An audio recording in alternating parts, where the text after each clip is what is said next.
VP Nurul হক নূর সহ হল সংসদের নেতাদের ওপর হামলায় জড়িতদের শাস্তির আওতায় আনা হবে বলে আশ্বাস দিয়েছেন ঢাকা বিশ্ববিদ্যালয়ের উপাচার্য অধ্যাপক আখতারুজ্জামান।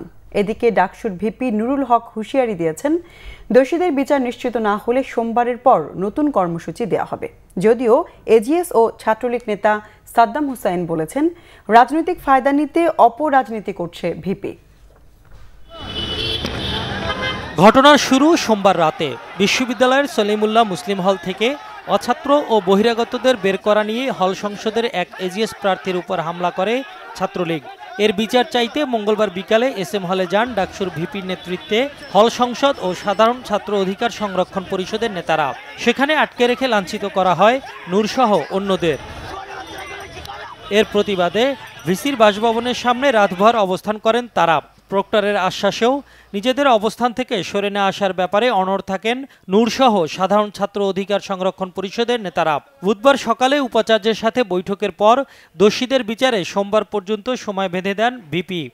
বিশ্ববিদ্যালয়ের বিভিন্ন হামলায় ছাত্রলীগ জড়িত থাকার পরেও তাদের বিরুদ্ধে ওইভাবে কোনো ধরনের ব্যবস্থা নেওয়া হয়নি।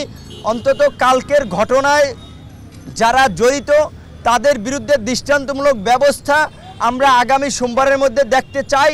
যদি তারা সেটা নিতে ব্যর্থ হয় তাহলে হয়তো আমরা কোনো কর্মসূচি ঘোষণা করব। বিশ্ববিদ্যালয়কে কেউ যেন অস্থিতিশীল করতে না পারে সে বিষয়ে প্রশাসন সতর্ক আছে জানিয়ে উপাচার্য অধ্যাপক আখতারুজ্জামান বলেন, অন্যায় করে কেউ পার পাবে না।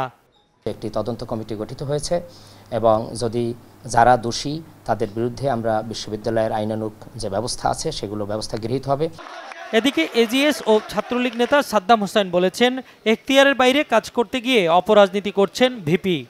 এসএম হলের একটি ঠুনকো ঘটনাটাকে কেন্দ্র করে যখন সারা বাংলাদেশে বিক্ষোভ মিছিল দেওয়ার চেষ্টা করা হয় এবং তাদের সঙ্গে আপনারা জানেন যে গতকালকেও ভিসির বাসভবনের সামনে আমরা ইসলামী শাসনতন্ত্র ছাত্র আন্দোলনের নেতৃবৃন্দকে দেখতে পাই, তাহলে ঢাকা বিশ্ববিদ্যালয়ের শিক্ষার্থীরা আসলে হতবাক হয়ে দেখে থাকে যে ডাকসুর ভিপি পদটিকে ব্যবহার করে গোটা বাংলাদেশে মৌলবাদী ছাত্র রাজনীতির উত্থান ঘটানোর চেষ্টা হচ্ছে কিনা সেটি আমরা দেখতে পাই।